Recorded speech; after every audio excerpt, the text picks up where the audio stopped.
students, welcome back to our YouTube channel Goransi Physics Hub. Today topic is electric field intensity due to infinite long sheet of charge. अब इस topic को समझने के लिए हम इस डायग्राम को समझते हैं.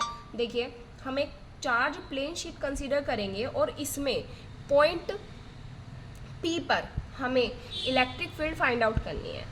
और हम सबसे पहले क्या करेंगे, इसमें एक गॉसियन सरफेस ड्रॉ आउट करेंगे. अब इस गॉसियन सरफेस में हम 3 सरफेसेस लेंगे जिसको हमने नाम दिया है M1, M2 एंड M3. अब M1 में और M3 में इलेक्ट्रिक फील्ड और वेक्टर एरिया देखिए सेम डायरेक्शन में है दोनों, ठीक. तो इसमें और तीसरे वाला जो ये हमारा कर्व्ड सरफेस है, इसमें M2 में इलेक्ट्रिक फील्ड और वेक्टर एरिया के बीच का जो एंगल बन रहा है वो कितना बन रहा है, 90 डिग्री बन रहा है. अब जब इसके बीच का एंगल हमारा 90 डिग्री बन रहा है तो इसमें जो इलेक्ट्रिक फ्लक्स की वैल्यू आएगी वो क्या आएगी, हमारी 0 है. तो देखिए, अकॉर्डिंग टू गॉस लॉ क्या आएगा हमारा, close integral E into d s is equal to Q upon epsilon not.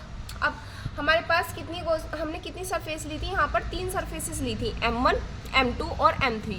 तो यहाँ पर हमारी 3 सरफेसेस के लिए जो हमारे गॉसियन लॉ लगेगा वो हमारा तीनों सरफेस के लिए लगेगा. तो देखिए, पहली सरफेस के लिए vector E into d s, दूसरी सरफेस के लिए integral E into d s, तीसरी सरफेस के लिए E into d s is equal to Q upon epsilon naught. अब देखिए, यहाँ पर सब इसके ऊपर वेक्टर साइन लगा हुआ है, तो जब वेक्टर साइन हटाएंगे तो हम क्या लगाएंगे, एंगल लगाएंगे. तो देखिए, पहली वाली सरफेस के लिए integral E into d S cos theta plus, ऐसे ही दूसरी सरफेस के लिए E into d S cos theta, ऐसी तीसरी सरफेस के लिए integration E into d S cos theta और इक्वल में क्या आएगा, क्यू अपॉन एप्सिलॉन नॉट. ऐसे ही पहली सरफेस के लिए देखिए, अब हमारे पास जो पहली सरफेस थी, पहली गॉसियन सरफेस थी M1, तो उसमें क्या था, जो हमारा E और DS था, मतलब इलेक्ट्रिक फील्ड और वेक्टर एरिया सेम डायरेक्शन में था. तो यहाँ पर जो एंगल बनेगा वो क्या बनेगा, हमारा 0 बनेगा. E और DS के बीच में, मतलब इलेक्ट्रिक फील्ड और वेक्टर एरिया के बीच का जो एंगल आएगा वो क्या आएगा, हमारा 0 आएगा. मतलब थीटा की वैल्यू यहाँ पे 0 आएगी. तो सरफेस 1 के लिए हमने थीटा की वैल्यू को 0 रख दिया. अब सरफेस 2 के लिए, जो ये हमारा कर्व्ड सरफेस है यहाँ पर, तो इसके लिए देखिए, यहाँ पर जो वेक्टर एरिया है और इलेक्ट्रिक फील्ड है उसके बीच का जो एंगल बन रहा है वो कितना बन रहा है, 90 डिग्री का बन रहा है. तो यहाँ पर थीटा की वैल्यू क्या आ जाएगी, 90 डिग्री. तो cos theta is equal to 90, मतलब cos theta is equal to क्या आ जाएगा हमारा, कोस 90. तो कोस 90 की वैल्यू क्या होती है हमारी, 0. ऐसे ही सरफेस 3 के लिए E और DS देखिए सेम डायरेक्शन में है, तो यहाँ पर जो हमारी थीटा की वैल्यू आएगी वो क्या आ जाएगी हमारी, इसमें भी 0 आ जाएगी. तो यहाँ पर हमने थीटा की जगह क्या रख दिया है, यहाँ पर 0 रख दिया और इक्वल में क्यू अपॉन एप्सिलॉन नॉट. अब देखिए, हम इसमें इंटीग्रल करते हैं सरफेस 1 के लिए.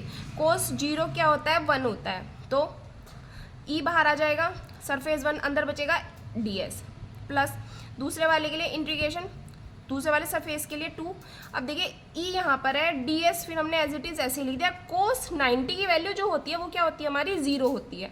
तो हमने जब ये 0 करेंगे तो ये पूरा टर्म हमारा क्या हो जाएगा, 0 हो जाएगा.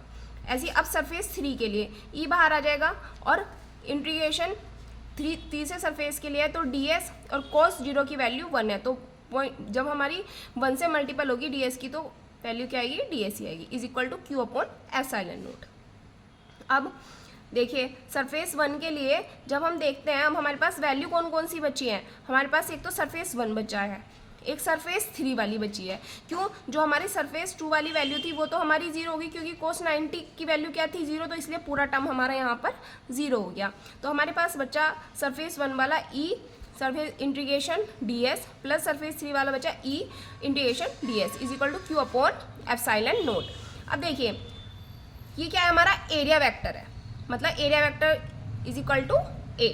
तो हमने क्या रख दिया, जब हम इसका इंटीग्रेशन करेंगे तो ये A रख दिया, एरिया वेक्टर प्लस, ऐसे ही तीसरी वाली सरफेस के लिए E into A is equal to Q upon epsilon naught. अब देखिए, EA प्लस EA क्या हो जाएगा, 2EA और इक्वल में क्यू अपॉन एप्सिलॉन नॉट. अब हमारे यहाँ पास में यहाँ पर जो E की वैल्यू हम निकालेंगे यहाँ से, तो क्या आएगी, E is equal to Q upon epsilon naught हमारे पास था ही, और जो हमारा 2a है वो यहाँ पर हमारा नीचे की साइड आ जाएगा, तो हमारी वैल्यू क्या आ जाएगी, E is equal to Q upon 2a epsilon naught. अब देखिए sigma is equal to Q upon A होता है, और यहाँ से जब हम क्यू की वैल्यू निकालते हैं तो Q is equal to sigma into A आता है।